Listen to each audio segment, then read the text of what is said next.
Well, hey there, Kingdom Builders. I'm Mitchell Beecher, and welcome back to Daily Kingdom Growth, where we are journeying through the entire Bible one day at a time. And today we're diving into Exodus chapters 16 through 18. But first, let me quickly catch you up where we have been. Last episode, we celebrated the Israelites' dramatic escape from Egypt. God parted the Red Sea, led his people safely through, and crushed the pursuing Egyptians. We also saw the people's first step into freedom with songs of praise and moments of doubt. And if you missed it, go back and watch episode 19 and 20 because those are game-changing episodes. But for now, let's pick up where we left off. Here's the big question for this episode. How do we trust God's provision when life feels like a desert? So, the Israelites have only been out of Egypt for about a month or so when they find themselves in the wilderness of sin. And yes, if you're asking and wondering, that is the actual name, the wilderness of sin. Hunger strikes, and suddenly everyone's looking back at Egypt like it was a five-star buffet. They're grumbling and they're saying, "We had pots of meat and all the bread we could eat. Why did you bring us out here to starve?"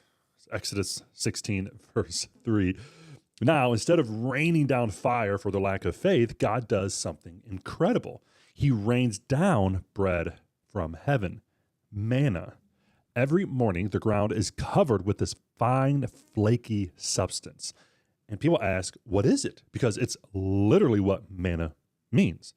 And here's the key verse, Exodus 16, verse 4. Then the Lord said to Moses, "I will rain down bread from heaven for you. The people are to go out each day and gather enough for that day. In this way, I will test them and see whether they will follow my instructions." So God is teaching them their daily dependence on him. There's also quail in the evening. How awesome is that? So this wasn't just a meal, it was a miracle. So God provides exactly what they needed when they needed it and the exact amount. But he gave clear instructions. Gather only what you need for the day, and on the sixth day, gather double for the Sabbath. So here's a spoiler alert. When you read it, some people don't actually follow the rules, and worms get in the manna, and it's not very pleasant. So anyway, that's Exodus 16:20 for you to read. So now here's the connection of how all this relates to Jesus, because that is our goal when we do this episodes. In John 6:31 through 35, Jesus calls himself the bread of life, saying, "Your ancestors ate manna in the wilderness, but they died. I am the bread that came down from heaven." What he's saying is, I'm the ultimate provision, not just for your stomach, but for your soul.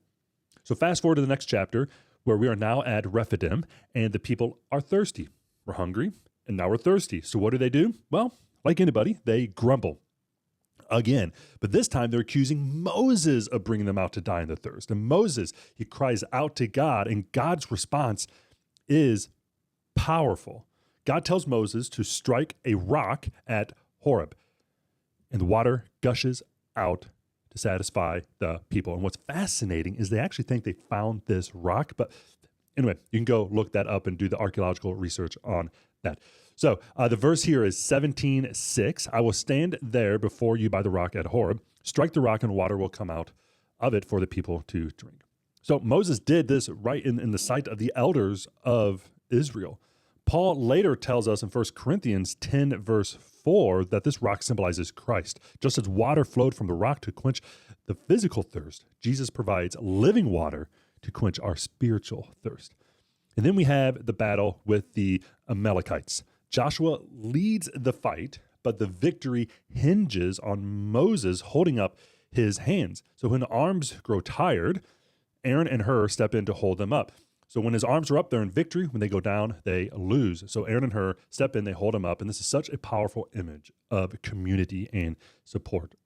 And we need each other in this journey of faith. In chapter 18, we meet Moses' father-in-law, Jethro, who brings Moses' wife and son to reunite with him. Jethro hears about all God has done and praises him, saying, "Now I know that the Lord is greater than all other gods, for he did this to those who had treated Israel arrogantly." That's Exodus 18:11. But Jethro also notices something troubling. Moses is overworked. He's trying to judge every dispute among the people, and there's thousands of people. So Jethro offers some timeless advice. Delegate. He suggests appointing trustworthy men to handle smaller matters while Moses focuses on the big ones. And the key verse here is Exodus 18:21. But select capable men from all the people, men who fear God, trustworthy men who hate dishonest gain, and appoint them as officials over thousands, hundreds, fifties, and tens. So this principle of shared leadership foreshadows the structure of the early church and how we do things today in the governed body of our country, where elders and deacons help carry the load within the church. And then we have local officials and so on for the government to handle the small, the big, and the large matters. So what can we take away from today's chapters? Well, first, God provides for our needs, but we need to trust him daily. Second, we are stronger when we are supporting each other, whether it's holding up hands like Aaron and Hur or delegating tasks like Moses did. And third, Jesus is our ultimate provision and sustainer, the bread of life and the living water. So here's my challenge for you today. Where do you need to trust God's provision in your life? And how can you come alongside someone in their life to lift up their arms and their faith? Thank you for joining me today on Daily Kingdom Growth. If this episode encouraged you, please like, comment, and share it with someone who needs it. And don't forget to subscribe and check out our website at www.bekingdombuilders.com. And be sure to tune in tomorrow as we tackle the 10 Commandments in Exodus 19 and 20. I'll see you then.